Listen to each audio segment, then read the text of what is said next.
Hey, incredible friends. So we are going to show you guys like 6 or 7 or 8, I can't remember my list, ways that you can stay active and healthy and strong while you're doing school at the computer. Because I know like some people have said that they don't really like the idea of virtual school because of just feeling like they're like stuck at the computer all day. They think that their kids will just be stuck like at a desk looking at a computer screen all day long. So we're going to show you guys some ways to shake that up so that you actually can stay healthy and strong. And some of these even apply to like if you're just doing work from home stuff. So it's not just school kids, it's also good for college or anytime you have like a lot of stuff going on at the computer. Yeah. Okay, so number 1, we have yoga ball. Just sitting at a yoga ball chair, and there's debates on whether you should do this like all day, every day, but if you do a yoga ball chair for like 30 minutes at a time while you're doing work, right now he just happens to be doing a math worksheet, but obviously it could work with the computer in front of him or whatever. But sitting at a yoga ball chair engages more muscles. So even though you're not really doing a lot, you're actually still activating your muscles, which has a lot of benefits. It helps with your core, it helps with balance, and it just actually burns a few more calories than just sitting because you are activating muscles that would not be otherwise active. And it actually makes your brain work a little bit more too because you're not as stable.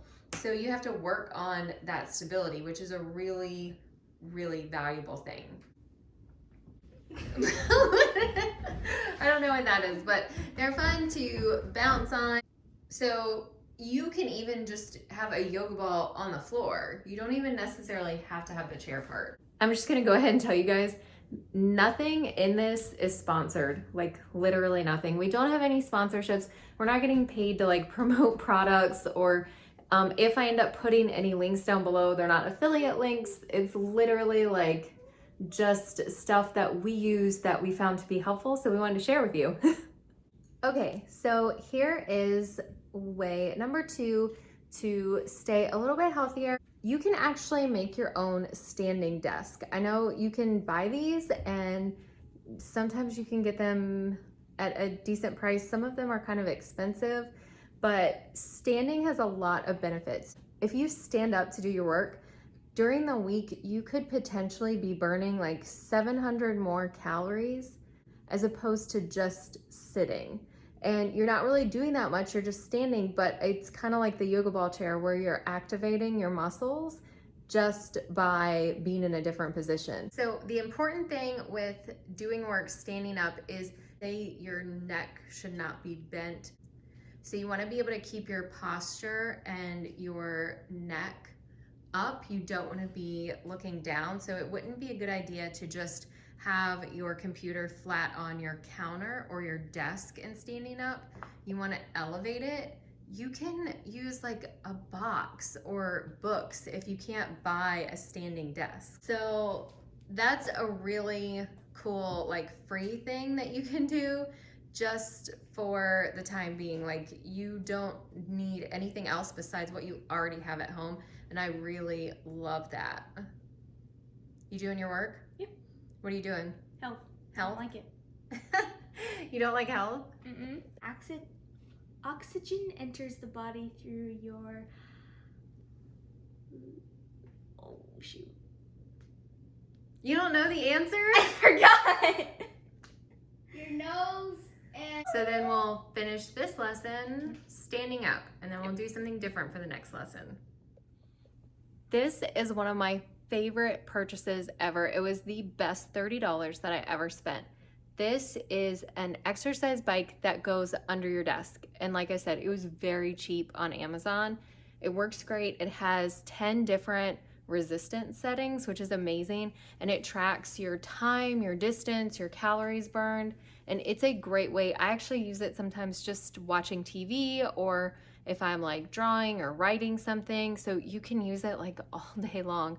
And it's a great way to get some movement in without actually like being outside, and you can still get your work done. Since most Americans couldn't get to New York to the museum, Barnum took his showmanship and laughter around the country.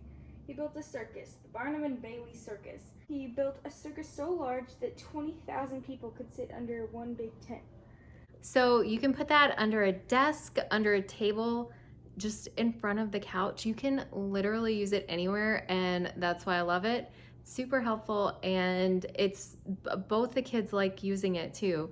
So it definitely is a fun way to get movement in during your day. This next thing requires a little bit of extra work from you, the parent. It involves actually reading from the computer or your child's textbook to them while they do either like yoga stretches, or Lucy does dance, so she has stretches that she needs to do every day. So to give her eyes a break, and this is another thing that I hear a lot of people talking about with virtual school, they feel like their kids are always staring at a screen, or even like textbooks and stuff, like prolonged reading without a teacher actually demonstrating things. That can cause some eye strain too. So this allows kids to get movement in, but also they get a break. So I will read a lesson to the kids while they're stretching and doing, you know, whatever kind of exercises they need to do, either something like yoga, or like I said, if they do gymnastics, or maybe they do like soccer or running, whatever it is that they would normally do like in a practice whenever they would warm up. That's just a really good thing that they can do in the floor while they're listening to you, and they get the bonus of an eye break as well. That way when they move on to the next lesson, they've gotten a little bit of movement in and their eyes feel more rested, so they can actually do more work independently. All right, so another thing that you can do if you want to do this with your child, or if you have siblings, is you can do like just simple things where, you know, you call out their spelling words or math test problems, whatever it is, and they can toss a ball back and forth. A really good idea is to use a medicine ball, like you could roll it or whatever, even if it's just a little bit of weight, like 2 pounds. So we're just gonna use this one. My PE kickball. All right, Lucy, the word is essential. Okay. ESSENTIAL. Very good. You get even more of a workout if you do it with a weighted ball, but you can do it with a non-weighted ball too. Either way, it doesn't really matter. It gets them outside. You get fresh air. You can get that spelling practice or spelling test done this way by doing it verbally and then putting in their answers afterwards. Yes. I'm loud. But actually doing something like this, passing a ball back and forth while you're working on something like spelling words, you actually... I'm so sorry. I thought he was going to turn around. Okay, this next one, nobody likes, but it's a really good way to build strength. We are gonna do wall squat math. Oh. Yeah, so you do a problem. So you could also do this with like spelling words, or you could even do test questions. You could call out a test question to your child, and for one question, they do a squat, and then they stand up, and then they're standing for that one, and then they do a squat for the next one, so you kind of alternate. Okay. Squat. All right, we are working on exponents. So what is 2 to the 4th power? 16. Yay, you got through that one fast. Okay, we can stand back up again. I don't like it at all. I know. All right, next one is squat. 5 cubed. 125, that's right. Back down. All right, 4 squared. Is 16. 16, yay! And we're back up.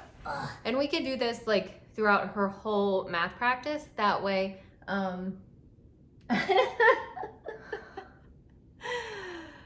you can alternate, whatever. But it's a really simple way. Like, you don't need anything. You probably, if you have a house, you have a wall. Most likely. Everybody probably has a wall.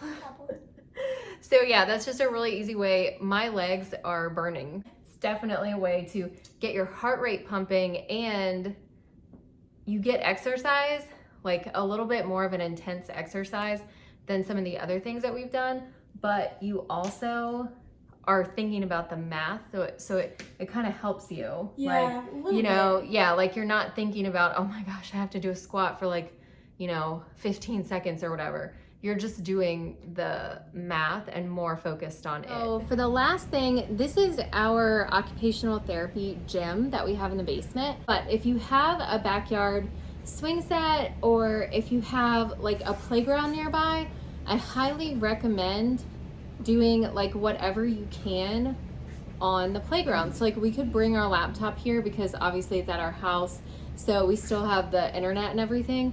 But if you have any kind of paper test or worksheets that you could do verbally and like just fill in your child's answers, or they could fill them in later, this is a really good way to get them moving. And also, again, it's another thing that can give their eyes a break, which is really important.